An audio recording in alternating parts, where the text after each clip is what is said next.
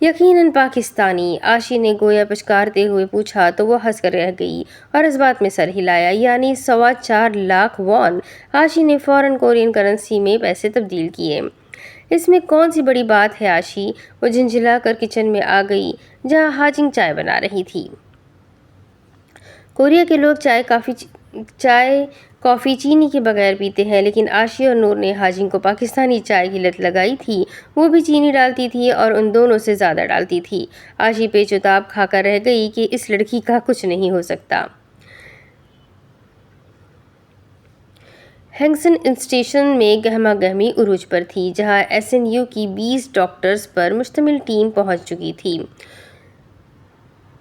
ان کا 10 روزہ ٹرپ دراصل بوسان کے مختلف گاؤں میں فری میڈیکل کیمپ لگانے اور رضاکارانہ طور پر کام کرنے کا تھا، اور نور الفجر بھی اس کا حصہ تھی۔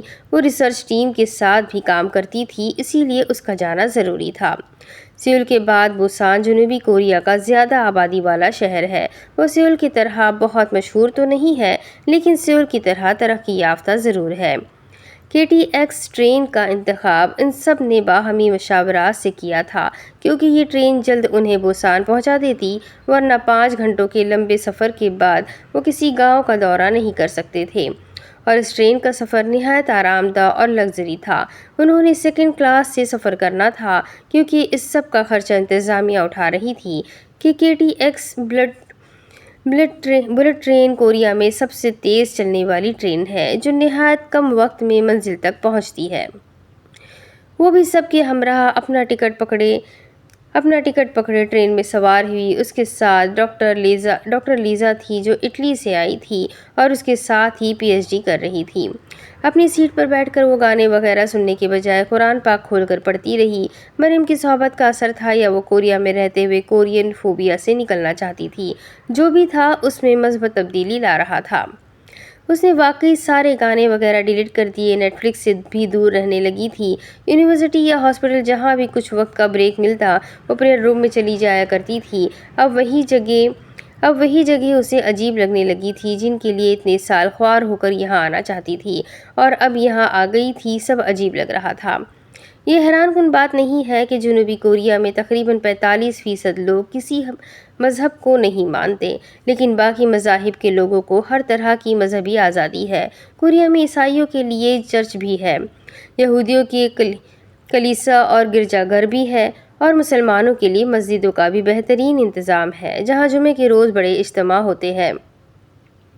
اس کے علاوہ جس علاقے میں مسلمانوں کی کثیر تعداد ہو، وہاں باقاعدہ اذان کا بھی اہتمام ہوتا ہے، اور ہر مسلم ریستوران، میوزیم، شاپنگ مال، ہسپتال میں کہیں نہ کہیں نماز پڑھنے کی جگہ ضرور ہوتی ہے۔ اس سب وجوہات کی بنا پر وہ کورینز کو بہت عزت کی نگاہ سے دیکھتی تھی، کیونکہ وہ لوگ بہت سادہ تھے اور عزت کرنے کرانے میں ان کا کوئی ثانی نہیں تھا۔ وہ سادہ تھے، لیکن نہیں جانتے تھے دل کی خوبصورتی بڑی نعمت ہوتی ہے، اور جس خوبصورتی کے پیچھے بھاگ کر وہ سرجریز کرواتے ہیں، اس کی کوئی وقت نہیں ہے۔ اتنا زیادہ ترقی یافتہ ہونا بھی کبھی کبھی خطرناک ہوتا ہے کہ آپ کے پاس کرائسس نام کی چیز نہیں ہے، اور اگر ہے تو وہ خود ساختہ ہے۔ کوریا میں لوگ صرف اسی وجہ سے خودکشی کرتے ہیں کہ وہ خوبصورت نہیں لگ رہے، اور اسی وجہ سے کئی K-pop اسٹارز نے بھی خودکشی کی ہے۔ اس کے ساتھ لیزا بیٹھی ہوئی تھی، اور نور کو پڑھتے ہوئے دیکھ کر اس نے بھی اپنے ہیڈ فونز چڑھا لیے تاکہ وہ ڈسٹرب نہ ہو۔ نور کو یہ چھوٹی چھوٹی باتیں بہت محسوس ہوتی تھیں۔ وہ واقعی لوگوں کی ان چھوٹی چھوٹی کوششوں سے خوش ہوتی تھی۔ لیزا گانے سنتی رہی اور وہ سورہ مریم بما ترجمہ پڑھتی رہی۔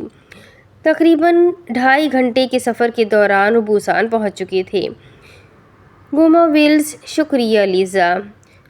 لیزا، شکریہ لیزا۔ اسٹیشن سے باہر نکلتے ہوئے اس نے جھک کر لیزا کا شکریہ ادا کیا۔ کیوں؟ لیزا نے حیرت سے پوچھا۔ تمہیں معلوم ہے کس لیے؟ وہ مسکرا کر اس کے ساتھ چلنے لگی۔ آنیا، ویلکم۔ ویسے میں نے تو صرف اندازہ لگایا کہ تم اپنی کوئی مقدس کتاب پڑھ رہی ہو، اور میں ہرگز تمہیں ڈسٹرب کر کے گناہ گار نہیں ہونا چاہتی تھی۔ لیزا بھی سمجھ کر ہنس پڑی۔ وہ دونوں اپنا سامان ڈھکیلتی باقی سب تک آئی، جو اب ٹیکسی ڈرائیورز سے حساب کتاب کر رہے تھے۔ سنیں لیزا، مجھے 10 دن کے لیے کار رینٹ پر لینی ہے۔ دراصل میں پہلی مرتبہ یہاں آئی ہوں تو فری وقت میں گھومنا چاہتی ہوں۔ ہاں تو لے لو، کیا پیسوں کا مسئلہ ہے؟ نہیں، مجھے ڈرائیور بھی چاہیے۔ تمہیں کار چلانا نہیں آتی؟ لیزا حیرت سے پوچھ رہی تھی۔ اس نے نفی میں سر ہلاتے ہوئے شانے اچکائے۔ اب وہ کیا کہتی، اتنی سست تھی کہ کبھی سیکھنے کی ضرورت ہی محسوس نہیں کی۔ چلو کوئی مسئلہ نہیں، یہاں ڈرائیور بھی مل جاتے ہیں، لیزا اس کے ساتھ ٹیکسی میں بیٹھتے ہوئے بولی۔ پھر انہوں نے اپنے ہی ٹیکسی ڈرائیور سے رینٹ پر ٹیکسی لینے کے بارے میں معلومات لی۔ کوریا میں کئی طرح کی ٹیکسیاں چلتی ہیں اور ہر ٹیکسی کا اپنا کوڈ ہوتا ہے۔ کالے رنگ کی ٹیکسی کا مطلب ہے کہ ڈرائیور تجربہ کار ہے لیکن رائڈ نارمل سی ہوگی۔ سفید ٹیکسی کا مطلب ہے کہ ڈرائیور مہارت یافتہ ہے اور رائڈ تھوڑی مہنگی ہوگی۔ بہرحال آدھے گھنٹے بعد وہ میرائن ویل ہوٹل میں موجود تھے جہاں فریش ہونے کے بعد انہیں اپنے کام پر نکلنا تھا۔ اس کے حصے میں ڈبل روم آیا تھا جس میں ایک ہی بیڈ تھا اور ظاہری سی بات ہے اسے وہ کسی کے ساتھ شیئر کرنا تھا اور لیزا کے علاوہ فی الحال کوئی مناسب نہیں تھا۔ سو وہ اور لیزا اپنا سامان لیے کمرے میں آ گئی۔ کمرہ ویسا ہی تھا جیسا کسی 5 اسٹار ہوٹل میں ہونا چاہیے۔ چھوٹی سی راہداری عبور کرنے کے بعد کمرے کا منظر واضح ہوتا تھا۔ ڈبل بیڈ اور اس کے سامنے موجود LED، بائیں جانب باتھ روم اور ٹوائلٹ تھا اور دائیں جانب ٹیرس تھا۔ گلاس ڈور کے ساتھ ایک میز اور 2 کرسیاں بھی سیٹ کی گئی تھی۔ LED کے ساتھ ہی کاؤنٹر تھا جس پر چائے، کافی بنانے کا سامان اور کافی میکر بھی رکھا ہوا تھا اور اس کے نیچے روم ریفریجریٹر بھی تھا، یعنی ضرورت کا سامان انہیں وہاں میسر تھا۔ اچھی طرح کمرے کا جائزہ لینے کے بعد وہ دونوں تھک کر بیڈ پر بیٹھ گئی۔ آج کا دن ٹف ہونے والا ہے، لیزا نے کہا۔ بہت زیادہ زندگی ہی ٹف ہے۔ خیر، شاور لے کر فریش ہو جاتے ہیں۔ ایسا کرو تم جا کر نہا لو، میں کچھ دیر آرام کر لوں۔ جل جا، شب بخیر، نور نے اسکارف کھولتے ہوئے کہا۔ وہ ان لوگوں میں سے تھی جن کے لیٹتے ہی نیند ان پر مہربان ہو جاتی ہے۔ لیزا نے بھی اسی پر اکتفا کیا اور اپنا بیگ کھول کر کپڑے نکالنے لگی۔ بیڈ کے ایک سائیڈ پر بیٹھ کر نور نے فون دیکھا تاکہ عاشی کو بتا دے کہ وہ ہوٹل پہنچ چکی ہے۔ اسے میسج آیا اور میسج کرنے والے کا نام دیکھ کر ایک لمحے کو وہ ساکت ہوئی۔ اس نے میسج کھولا اور پڑھا، welcome to Busan, we are here, کسی بھی چیز کی ضرورت ہو تو بتانا، ہم ایک کال کی دوری پر ہیں۔ آیان کا میسج تھا اور اسے شک نہیں تھا کہ عاشی نے ہی اسے بتایا ہوگا۔ وہ کتنی ہی دیر ویسے ہی بیٹھی رہی۔ اے نور، تم نے سنا نہیں ہے؟ لیزا حیرانگی سے پوچھ رہی تھی۔ نور نے چونک کر اسے دیکھا اور پھر بیڈ سے اٹھ کھڑی ہوئی۔ جلدی سے عاشی کو میسج کر کے بتایا کہ وہ کہاں جا رہی ہے۔ پہلے میں نہا لوں، 2 منٹ میں شاور لے لوں گی، سچ میں مجھے 2 گھنٹے کے لیے کہیں جانا ہے۔ اس نے اپنا بیگ کھولا اور جو کپڑے ہاتھ میں آئے وہ لیے باتھ روم میں چلی گئی۔ لیزا ہکا بکا سی وہیں کھڑی رہ گئی۔ لیزا، تم نے میرے لیے ڈرائیور کا انتظام کرنا تھا، فوراً سے کر دو پلیز۔ وہ واپس کمرے میں آئی اور بیگ سے شیمپو نکالنے کے بعد اسے کہہ کر دوبارہ سے غائب ہو گئی۔ لیزا بے اختیار ہنسی۔ نور الفجر ایسے ہی تو نہیں سارے بیچ میں پسند کی جاتی تھی، کوئی تو بات تھی اس میں۔ وہ اس کے لیے ٹیکسی بک کرنے لگی جو وہ 10 دن استعمال کرنا چاہتی تھی۔ سفید والی ٹیکسی۔ نور کی آواز آئی، وہ مہنگی ہوگی۔ لیزا نے بھی ہانک لگائی، میں پے کر دوں گی۔ وہ پھر سے بولی تو لیزا نفی میں سر ہلا کر رہ گئی۔ اف، نور الفجر اور اس کی شاہ خرچی۔